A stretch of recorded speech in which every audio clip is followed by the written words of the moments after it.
आज मैं जो टॉपिक डिस्कस करने जा रहा हूँ वो बहुत सारे लोगों के लिए बहुत इम्पोर्टेंट है और वो है स्टूडेंट वीज़ा। तो आइए इस बारे में थोड़ी बात करते हैं।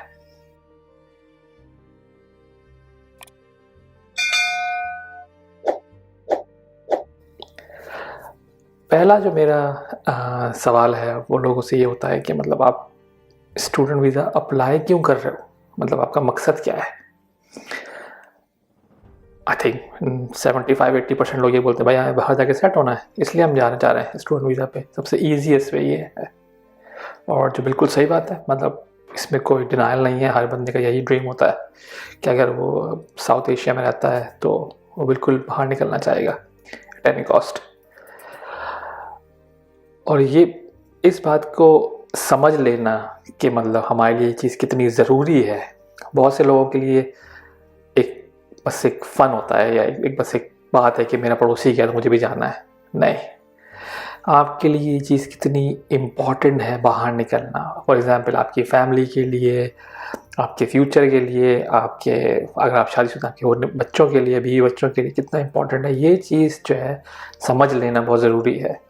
क्योंकि वो जब आप उस चीज़ तक, उस बात तक पहुंच जाएं कितना इम्पॉर्टेंट है, तो फिर आपको समझ में आएगा कि मतलब I have nothing to lose, at the same time I have everything to loose.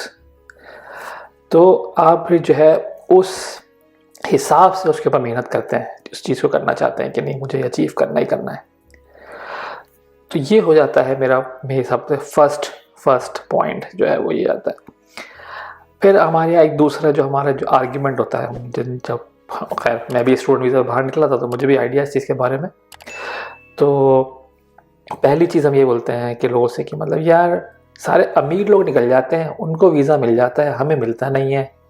मतलब उनको कोई फ़ायदा भी नहीं है जाने का, वो तो वापस आ जाएंगे और जाके सेटल भी जाएंगे, उनके अम्मा अब्बा के पास पैसा भी है, सब कुछ है, पता नहीं कि उनको स्कॉलरशिप भी मिल जाती है।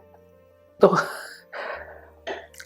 मेरा जो इसके ऊपर आर्ग्यूमेंट ये होता है कि मतलब यही तो बात है कि उनके पास सब कुछ है, उनको सब कुछ मिल सकता है, उनके पास वापस आके भी सब कुछ है। जो इंटरव्यू जो ले रहा है आपका वो यही देखता है कि मतलब इसके पास सब कुछ है, ये इसको कोई मतलब ऐसी चीज़ तो नहीं है जिसको वहाँ पे रुकने को कहे या हमारे मुल्क पर रुकने को कहे, वो यहाँ वापस आके ज़्यादा अच्छी लाइफ गुजार सकता है। तो ये चीज़ जो है उनके लिए बहुत प्लस होती है और हमें देखना है कि हम इस चीज़ को अपने ऊपर कैसे इम्प्लीमेंट कर सकते हैं। आप किसी बैकग्राउंड से हैं तो मेरा वही वाली बात, पहले वाली टॉपिक, पहले जो क्वेश्चन की जो बात थी वो ये थी कि मतलब नथिंग टू लूज़।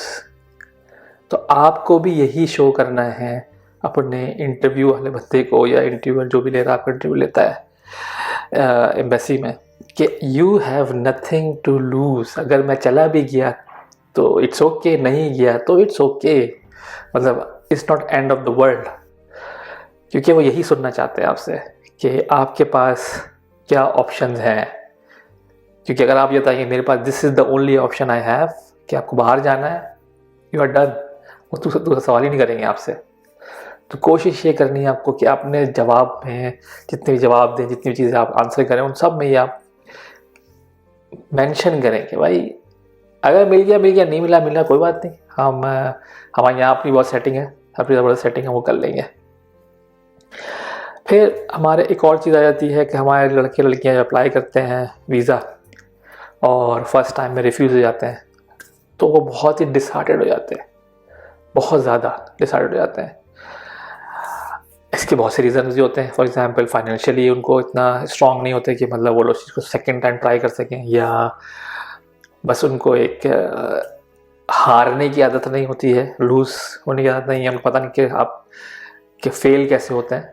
तो ये चीज़ें आपको अंडरस्टैंड करनी पड़ेंगी कि मतलब अगर खुदा ना खास्ता अगर आपका वीज़ा रिफ्यूज़ हो जाता है तो it's not end of the world. Like my second answer, कि आप जो है ये एंड ऑफ द वर्ल्ड नहीं है आपके लिए। आपको कुछ और देखना है, कुछ और सोचना है, कुछ और करना, उससे बेहतर तरीके से नेक्स्ट टाइम अप्लाई करना है, रुकना नहीं है। ये नहीं कह रहा कि आप रुक जाए यहाँ पे, आपको सेकंड टाइम करना है, थर्ड टाइम करना है, फोर्थ टाइम करना है। बहुत से लोगों को जानता हूँ जिनके इस तरह वीज़े लगे हैं, फोर्थ टाइम पे अप्लाई किया, वीज़ा लग गया उनका। तो परसिस्टेंट रहना, हर वक्त पूरा जो आपके जो थिंकिंग है उसमें आपको रहना कि नहीं मुझे ये चीज़ अचीव करनी है, तो फिर आप कामयाबी की तरफ बढ़ते जाते हैं आहिस्ता आहिस्ता। फिर जो नेक्स्ट जो इम्पोर्टेंट चीज़ आती है कि हमारे लोग जो बिल्कुल भी नहीं करते हैं, मेरे हिसाब से मैंने जो देखा है कि लोग हमारे यहाँ जो है बहुत ही लेज़ी हो जाते हैं इस बारे में, वो है रिसर्च करना। वो चले जाएंगे कंसल्टेंट के पास या किसी दोस्त के पास जिसका वीज़ा लगा था, या कंसल्टेंट के पास चले जाते हैं और बोलते हैं कि हाँ भाई मुझे यहाँ जाना है, क्या प्रोसेस होगा, कितने पैसे लगेंगे। I think this is a lazy approach. आपको चाहिए कि आप रिसर्च करें। इंटरनेट जो है वो सबके लिए सेम है, उसमें अमीर गरीब कोई कुछ नहीं है। तो बेहतर ये कि आप रिसर्च रिसर्च रिसर्च पे जोर दें अपनी, और देखें कि क्या इंटरव्यूज़ में क्या क्वेश्चंस किए जाते हैं, किस तरीके के क्वेश्चंस किए जाते हैं। मैं डिटेल में इससे नहीं जाना चाहता इन चीज़ों के अंदर, क्योंकि हर एम्बेसी के, हर कंट्री के डिफरेंट क्वेश्चन होते हैं, लेकिन ये बेसिक चीज़ें हैं जो हमें प्रॉब्लम होती हैं, जो हर इंटरव्यू में हर जगह जाने में प्रॉब्लम होती है। फिर अब जब ये बात करते हैं हम लोग कि मतलब कि आप रिसर्च करें, तो हमारे यहाँ पहला सवाल जो रिसर्च में हमारे आता है वो आता है कि how can I get a US student visa, ये वाला visa, how can I get this. यार मतलब आपको चाहिए सक्सेस स्टोरीज नहीं चाहिए होती स्टूडेंट वीज़ा के अंदर, या किसी भी वीज़ा सक्सेस स्टोरीज नहीं चाहिए, आपको फेलियर स्टोरीज चाहिए, जहाँ पे आपको पता चले कि गलती क्या हुई थी, कि ताकि वो गलती आप रिपीट ना कर सकें। क्योंकि आप गलती से ही सीखते हैं, ज़रूरी है कि आपको भी करना, आप किसी और गलती से सीख लो भाई। तो बराए मेहरबानी ये सर्च करना छोड़ दें कि how to get student visa.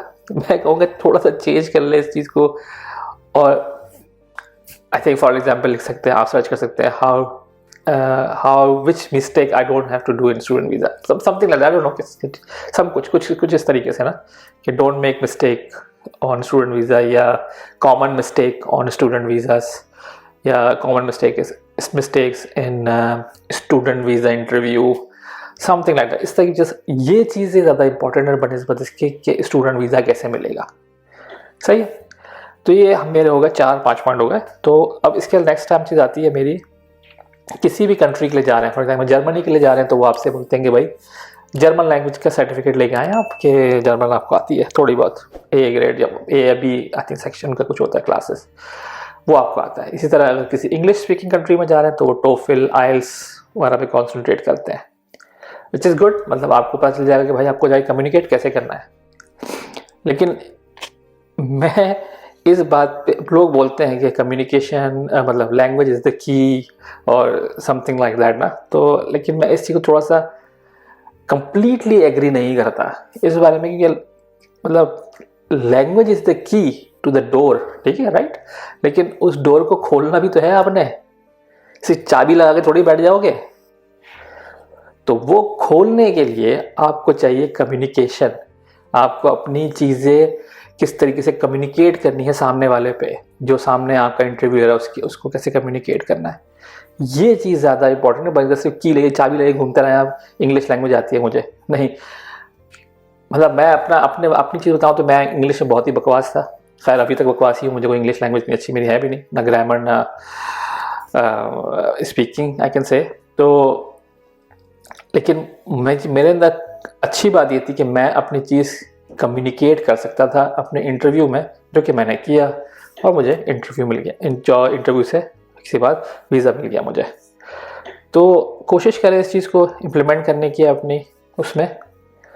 और फिर लास्ट में एक चीज़ जो मैं सबको बोलता हूँ, चाहे वो XYZ मेरा अपना भाई क्यों ना हो या कोई रिश्तेदार क्यों ना हो, बहुत लंबा इंतज़ार ना करें। अगर आपने सोचा है कि आपको स्टूडेंट वीज़ा अप्लाई करना है, तो अपने दिमाग में रखें कि जो नेक्स्ट कमिंग सेशन है, फॉर एग्जांपल अगर अगस्त में है, तो उस तक पहुंचने के लिए मुझे क्या क्या करना पड़ेगा, फ़ौरन इम्प्लीमेंट करें उस पर। ये मत सोचें कि यार अगस्त वाला आके जाने वाला है, 6 महीने बाकी रह गए, अगले साल कर लूँगा। डोंट वेट टू लॉन्ग यार, मतलब आप ट्राई तो करो, स्टार्ट तो करो। और हो सकता है आप अगस्त के टाइम तक पहुंच रहे हो, और जब आप अच्छी खासी चीज़ें कर चुके होंगे पहले, अरे यार अब टाइम निकल गया। इट्स ओके, आप ऑलरेडी कर चुके हैं चीज़ें। लेकिन अगर आपने ये चीज़ें नहीं की होती, अगर आप नेक्स्ट डे के बारे में सोच रहे हैं, तो फिर तो आप ज़ीरो पे खड़े हैं ना। अभी तो आप ज़ीरो पे नहीं खड़े हुए। तो इन चीज़ों को थोड़ा सा कॉन्सेंट्रेट करें चीज़ों के ऊपर। और अगर कोई आपको सवाल जवाब हो इस बारे में तो I am happy to answer.